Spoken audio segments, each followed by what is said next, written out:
పిల్లలు కావాలనే మీ కలను నెరవేర్చుకోండి. సంప్రదించండి హెగ్డే ఫెర్టిలిటీ, హైదరాబాద్, తెలంగాణ.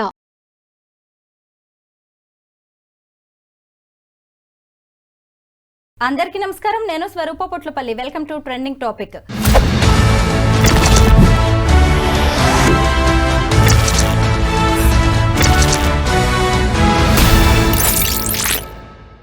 ప్రియుడి మోజులో ముగ్గురు పిల్లల్ని కడతేర్చిన రజిత ఎపిసోడ్ను ఎవ్వరూ ఇప్పట్లో మర్చిపోయేలా లేరు. ప్రతి ఒక్కరిని కంట తడి పెట్టిస్తోంది ఈ సంఘటన. ముఖ్యంగా రజిత ఒక్కతే గంటల వ్యవధిలోనే ముగ్గురు పిల్లల్ని చంపేసిందా, లేదంటే ఆమెకు మరెవరైనా సహకరించారా? ఇంకొక వైపు చూసినప్పుడు అసలు రజిత చేసిన ఈ దుర్మార్గానికి ఆమెకు ఎలాంటి శిక్ష పడుతుంది? పిల్లల్ని వదిలేసి వస్తే నేను నిన్ను పెళ్లి చేసుకుంటాను అని ఆమెను ఇలా 3 హత్యలకు పురిగొల్పిన శివ అనే ఆమె క్లాస్మేట్కి ఎలాంటి శిక్ష పడబోతోంది? ప్రస్తుతం నాతో పాటు సీనియర్ అడ్వకేట్ సుభాష్ని గారు ఉన్నారు. ఆవిడతో మాట్లాడదాం. మేడం నమస్తే. నమస్తే అండి. మీరు చూసారు కదా, అసలు ఎవ్వరు కూడా ఊహించలేని సంఘటన ఇది. ఒక స్కూల్లో టీచర్గా పనిచేస్తుంది రజిత.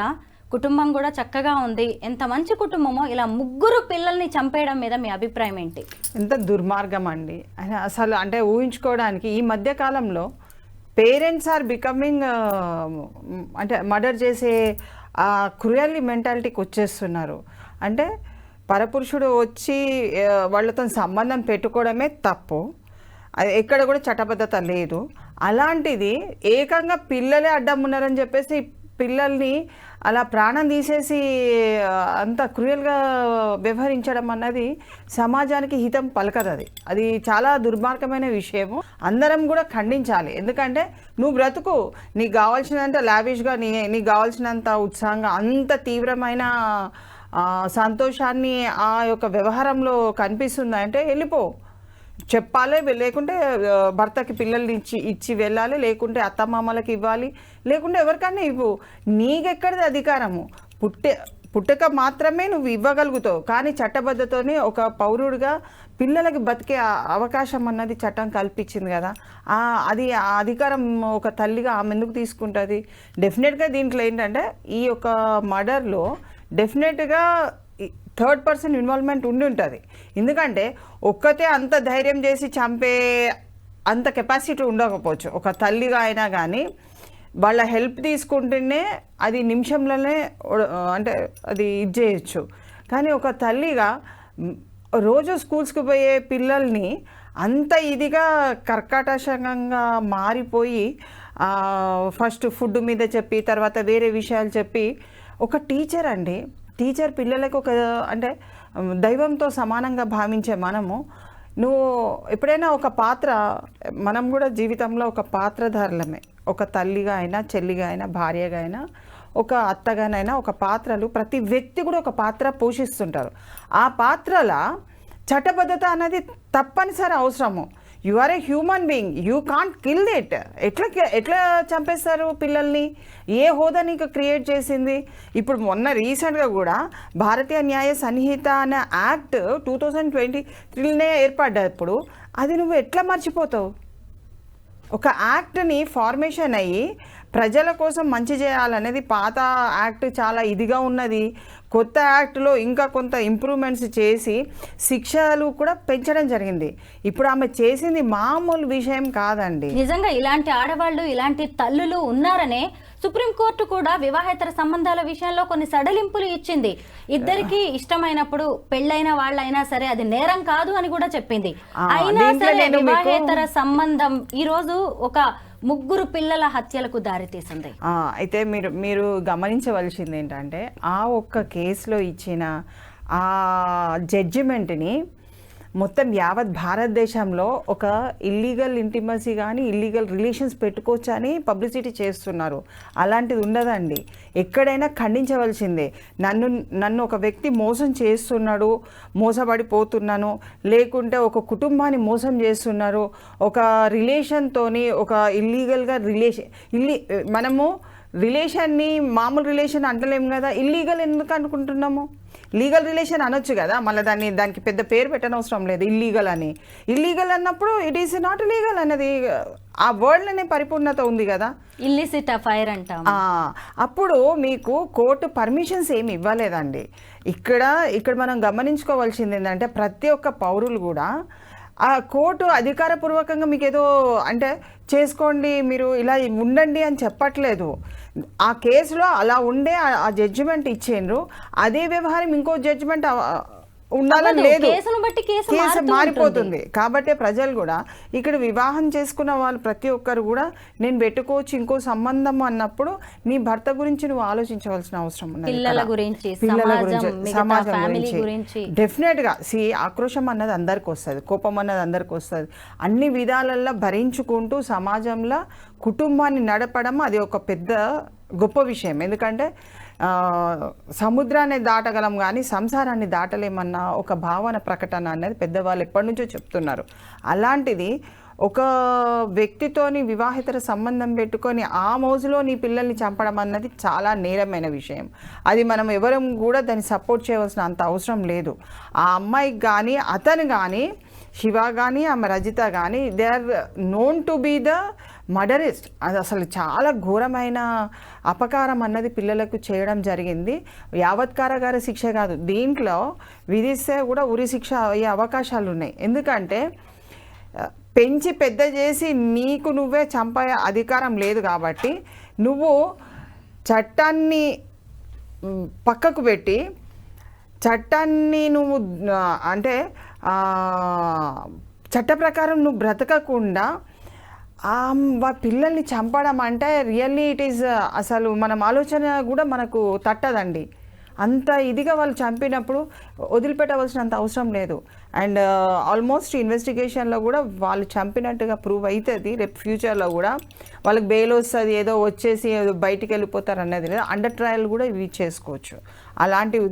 కానీ తల్లిదండ్రులు ఎవరైతే తండ్రి అనే వ్యక్తి ఎవరైతే ఉన్నారో హూ ఇస్ అ కంప్లైనెంట్, ఈ కేసుని అంటే స్టేజ్ వైజ్గా దాన్ని పర్సూ చేయవలసిన అవసరం ఉన్నది. స్టేజ్ వైజ్గా దాన్ని అట్లనే వదిలిపెట్టకుండా కేవలం స్టేట్మెంట్స్ ఆన్ ద మీడియా అనే ఇంపార్టెంట్ అని కానీ కోర్టులో జరిగే విషయాన్ని పరిజ్ఞానం తీసుకుంటూ ఎప్పటికప్పుడు ప్రాసిక్యూషన్తో కలిసిపోయి వాళ్ళు ఆధారాలు అవన్నీ ఇచ్చినట్టయితే డెఫినెట్గా వాళ్ళకు ఉరిశిక్ష పడే అవకాశం ఉంది. దాంట్లో వదిలిపెట్టేది ఏం లేదండి. దీంట్లో లాయర్ గారు ఒక హత్య చేస్తేనే ఉరిశిక్ష వంటి కఠిన శిక్షలను అమలు చేస్తారు. అలాంటిది ఇక్కడ ముక్కుపచ్చలారిన పిల్లలు 3 హత్యలండి. మరి శిక్ష ఎలా ఉండొచ్చు? శిక్ష ఒక్కటే ఉంటుందండి. ఏదైనా కానీ చనిపోయిన వ్యక్తులు మర్డర్ చేయబడ్డారు అంటే ఒక్కొక్క స్థాయిలలో చేయబడితే అది అంటే సపరేట్గా చూడవలసి వస్తుంది. కానీ ఒకటేసారి చనిపోయిన కాదు కాబట్టి పిల్లలు కంపల్సరీ శిక్ష అనేది ఒకటే ఉంటుంది.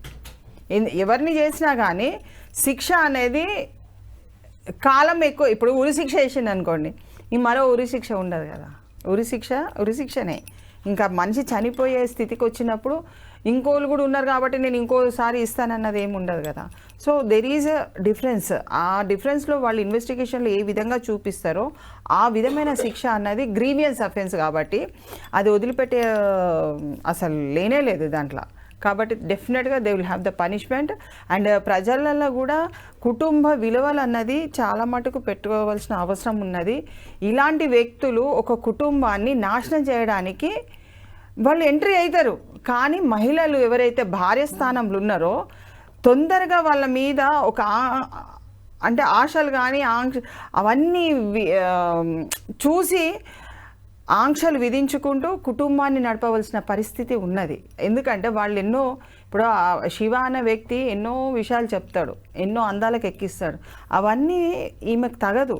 ఈమె జీవితం ఇప్పుడు ఆమె ఏమనుకున్నది, వాళ్ళని చంపేస్తే నేను మంచిగా పోయి అంత పెళ్లి చేసుకుందాం అనుకున్నది. కానీ ఎలా కుదురుతుంది? ఇప్పుడు ఆమె చంపేసిన ఒప్పుకున్నా she will have the punishment. నువ్వు జైల్లో ఉన్న వ్యక్తి ఆయనని ఎట్లా పెళ్లి చేసుకొని ఆయనతో సంబరంగా ఉంటావు? చాలా తప్పది. ఇంకోటి క్రైమ్ లెవెల్లో ఎప్పుడు కూడా దుర్బుద్ధితో చేసిన crime it is not excusable. చాలా మటుకు దుర్బుద్ధి ఇంటెన్షన్ ఉన్నది. ఆ దుర్బుద్ధి మొదటి నుంచి ఉన్నది కాబట్టి వాళ్ళు చేసింది నేరం అన్నది ప్రజలు కానీ కోర్టు కానీ డెఫినెట్గా ఇట్ విల్ యాక్సెప్ట్ ఇట్. దాంట్లో ఆధారాలు అన్నీ కూడా ప్రజలు కూడా అక్కడ ఉన్న వ్యక్తులు కూడా ఆధారాలతో విట్నెస్ ఇవ్వడానికి సుముఖత తెలిపి భయపడకుండా విట్నెస్ ఇవ్వగలిగితే డెఫినెట్గా దాంట్లో పనిష్మెంట్ అనేది వస్తుందండి.